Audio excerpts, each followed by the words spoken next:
علماء حضرات دین کو صحیح سے بیان کیوں نہیں کرتے؟ انہیں آتا ہی نہیں ہے تو کہاں سے بیان کریں؟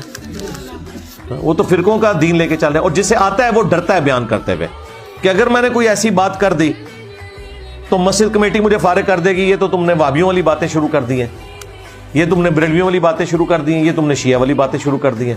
یہ وجہ ہے، اور کوئی وجہ نہیں۔ دیکھیے، آپ نے دیکھی ہوگی انجینئر محمد علی مرزا کی ویڈیو، یعنی کسی کا سوال ہے، وہ سوال آپ پڑھ رہے ہیں اور سوال پڑھنے کے بعد وہ اس کا جواب دے رہے ہیں کہ علماء بتاتے کہاں ہیں اور علماء کو آتا کہاں ہے۔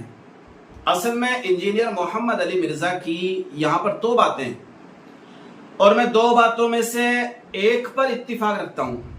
انجینئر محمد علی مرزا کی طرف ایک بات سے بالکل اتفاق رکھتا ہوں، اور دوسری بات جو ہے میں اس سے اتفاق نہیں رکھتا ہوں۔ دیکھیے، دو باتیں یہاں پر ہیں، علماء سے آتا کہاں ہے اور علماء بتاتے کہاں ہیں۔ یہاں پر آپ کو بہت زیادہ غور کرنے کی حاجت ہے کہ علماء کو آتا کہاں ہے اور علماء بتاتے کہاں ہیں۔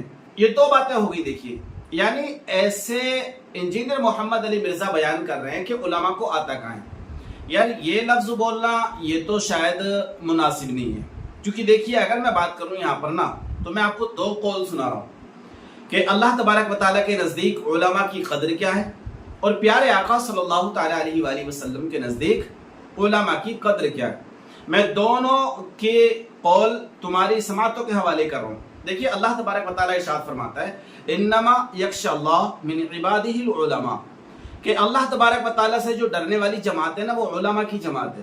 تو پتہ چلا کہ پوری روئے زمین پر جتنے بھی لوگ ہیں، اگر کوئی اللہ کی قدرت سے ڈرتا ہے تو وہ جماعت علماء کی جماعت ہے۔ تو جو ڈرتا ہے، پتہ چلا کہ وہ اللہ تبارک و تعالیٰ کی عزت بھی کرتا ہوگا، اور اللہ تبارک و تعالیٰ کے نزدیک وہ بہتر اور مقدس جماعت بھی ہوگی جو علماء کی جماعت ہے۔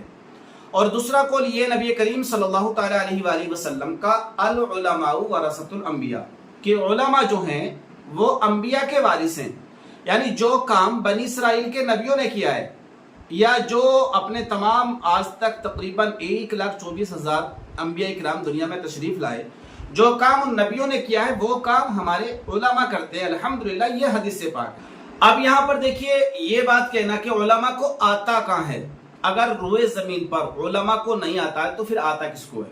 سب سے پہلی بات تو یہ ہے نا کہ اگر علماء کو ہی نہیں آتا ہے تو پھر آتا کس کو ہے؟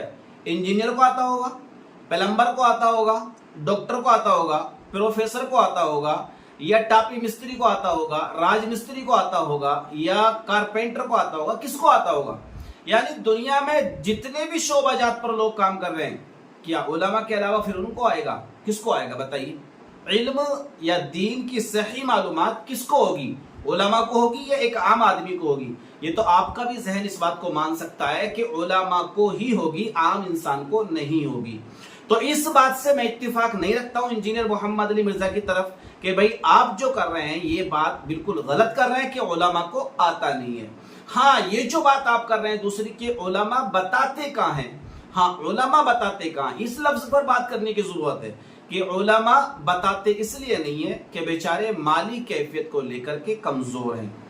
علماء اس لیے نہیں بتاتے ہیں کہ اگر ان کی امامت چھٹ گئی تو ان کی فیملی پریوار کا کیا ہوگا، جبکہ توکل اللہ، اللہ کی ذات پر انہیں بھروسہ ہوتا ہے الحمدللہ، لیکن پھر بھی ایک طرح سے ذریعہ اگر چھوٹ گیا تو پھر آزمائش آ سکتی ہے۔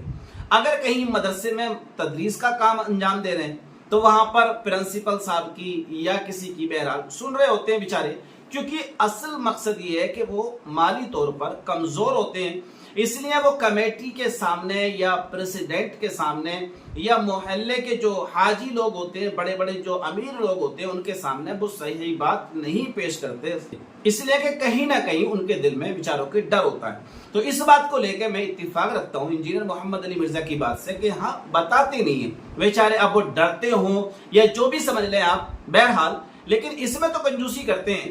لیکن جہاں تک سوال یہ کہ آتا کہاں ہے، تو آتا ہے الحمدللہ، علماء کو ہمارے بہت آتا ہے۔ اتنا آتا ہے کہ اگر آج کے ٹائم میں بات کروں تو جو کام انبیاء اکرام علیہ السلام نے کیا تھا آج کے زمانے میں علماء سے بہتر اور کوئی جماعت ہو ہی نہیں سکتی پیارے آقا صلی اللہ تعالی علیہ وسلم کے فرمان کے مطابق۔ تو دیکھیے یہ انجینئر محمد علی مرزا ہیں جو ہر ایک کو اپنی نظروں میں حقیر سمجھتے ہیں، لیکن اس کی مجبوری کو نہیں سمجھتے۔ اگر اس کی مجبوری کو سمجھے نا تو انشاءاللہ اس طرح کی زبانی استعمال نہیں کریں گے۔